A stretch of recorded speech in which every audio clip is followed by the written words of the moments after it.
Here I'm looking at Image-To-3D models that I brought into Blender. I was using Tradigital AI. Is it cheating? I'll show you the process that I used. So these models would take a long time to model, and they're low poly models, and they're not. Some of them are not exactly symmetrical, so it would take, you'd have to cut them in half, add a symmetry modifier if you wanted them symmetrical. They look okay to rig as well. The reason why I wanted to do this is I wanted to see if these were usable, and I'll just press / here and focus in on the stag, and I'm going to go to matte cap to make it a nice clay look. And you can see the wireframe just then. Now you can just see the low poly, but I can start adding things like subdivision, or I can add multi-res. Perhaps I can apply that. You can see it's made quite a smooth surface, so it probably would be okay to rig. So these models are looking good already. Is this cheating? I mean, this would take a long time to model, even at low poly.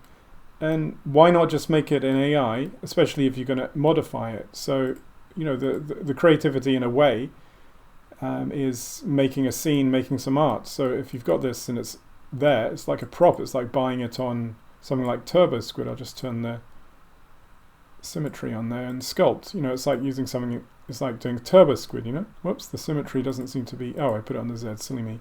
And its symmetry needs to apply, I need to apply the scale on this. Let's have a look at it again. Well, there you go. So there's a problem with it already. The mirroring doesn't seem to want to mirror properly. But anyway, I'll keep going. And you can see that I can push this around. I can make really strange forms with it. So the base form, in the same way as buying something like this on Turbo Squid or something, enables me to make the initial form into something I want. This is just crazy. Let's make a kind of camel stag, But you can see how we can get things moving already. And then the mesh looks probably okay enough to rig, especially if you're just doing still animations. Did I say still animations? I mean still renders, silly me. There you go. So that's basically Image-To-3D in Blender. And I've made a horse, a dog. Well, I didn't make it, the AI did. A horse, a dog, a base dog, the ears pointing up, so I gave it enough scope that we can make the ears go down. The topology on these look okay. Obviously the low poly, that's a cat, and that's a seagull.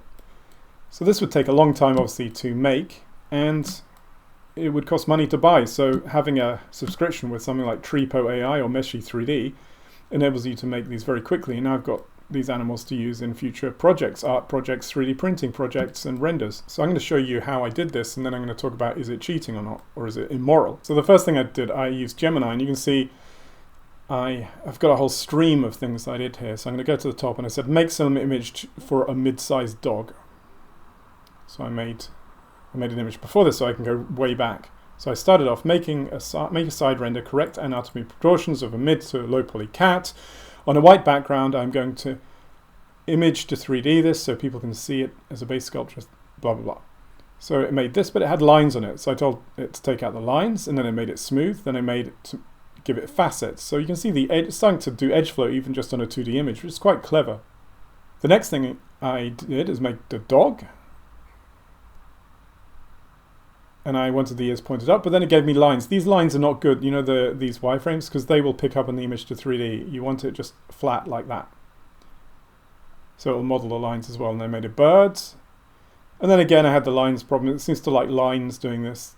The bird wingspan spread out, so it enables you to rig it. But then again, it's a bit too complex, so I told it to make it less complex. So then I had all these images ready to go. And then I made a horse, a stag.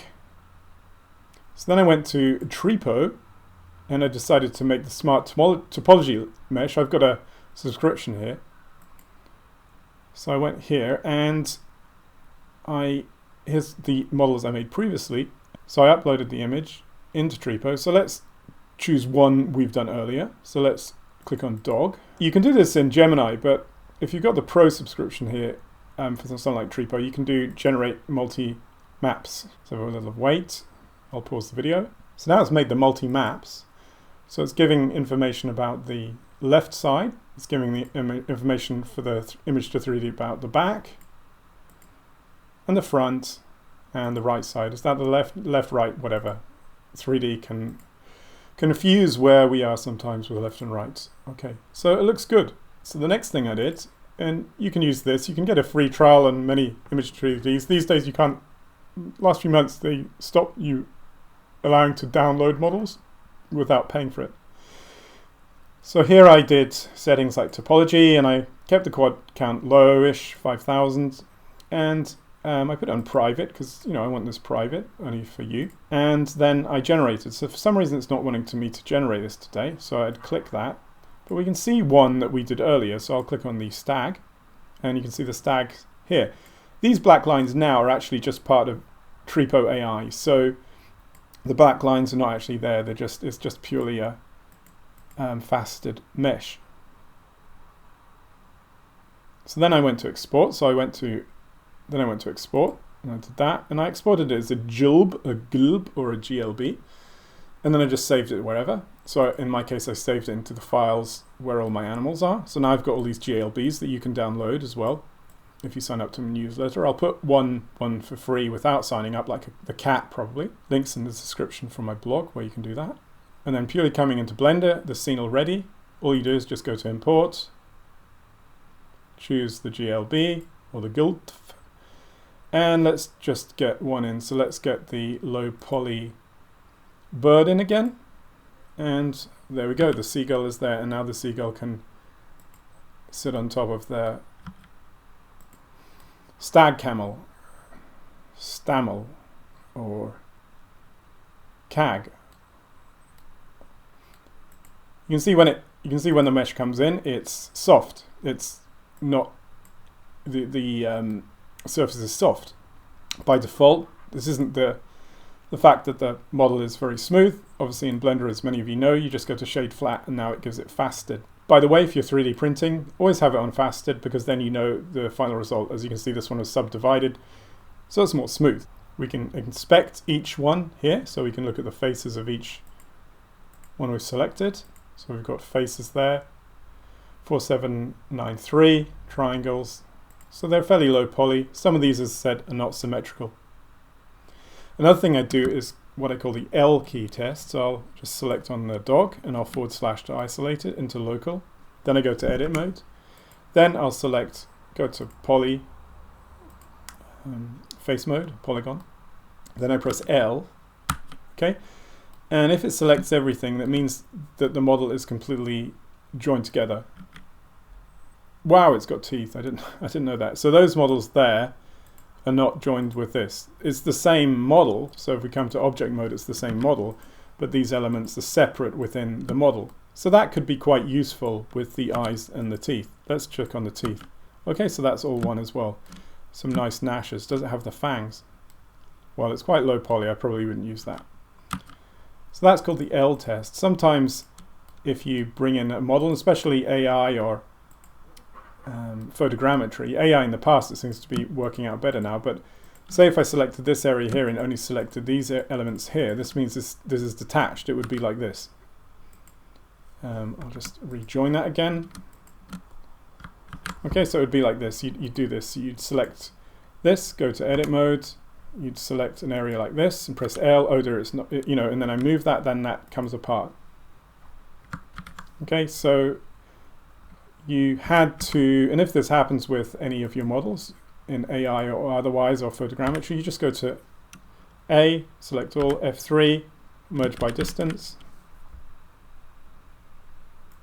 give it a little measurement there, because the vertices are so close together. Whoops, phone went off. Press L, and now it's all one. So you can obviously optimize measures, but Image-To-3D is getting much, much better all of a sudden, even over the last few months. And you can see it's amazing that it's made these eyes that you could rig as well and move the eyes. And I'm not sure about the teeth. What about ethics?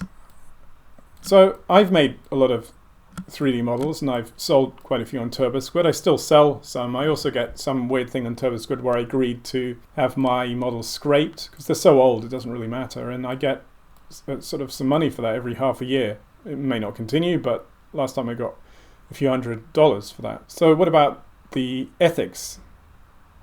Is it going to take over jobs? Probably it's going to take over people modeling things like this.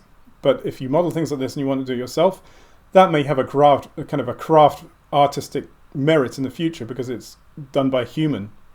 Obviously in the film Blade Runner, I think it's more in the book, do androids dream of electric sheep? The real animals, I think, are more expensive. They're sought after items than the androids. So that could be a thing.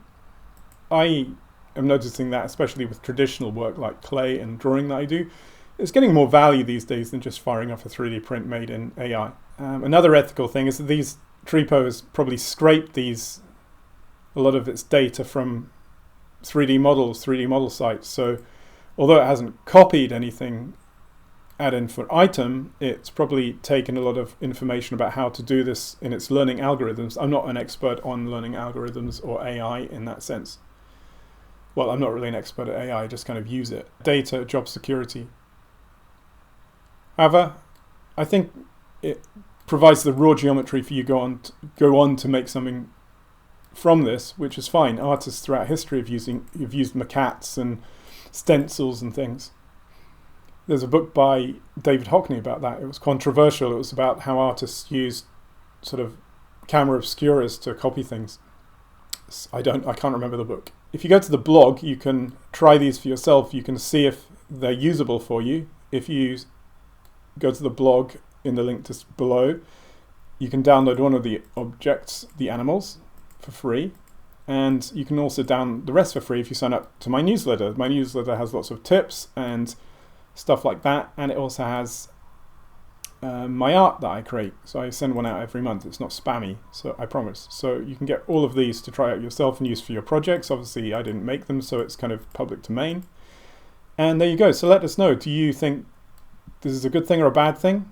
And how will it affect your creativity? Will it enable you to save time with your work and then do the artwork you really want to do? Or will it destroy your whole enjoyment or inspiration for 3D or art as a whole? Okay, so that's me signing off. I hope you enjoyed this, and subscribe to the YouTube channel. I'll be doing more YouTube videos now. I'm doing one for each blog, so there's more to come. Have fun and keep creating. Bye for now.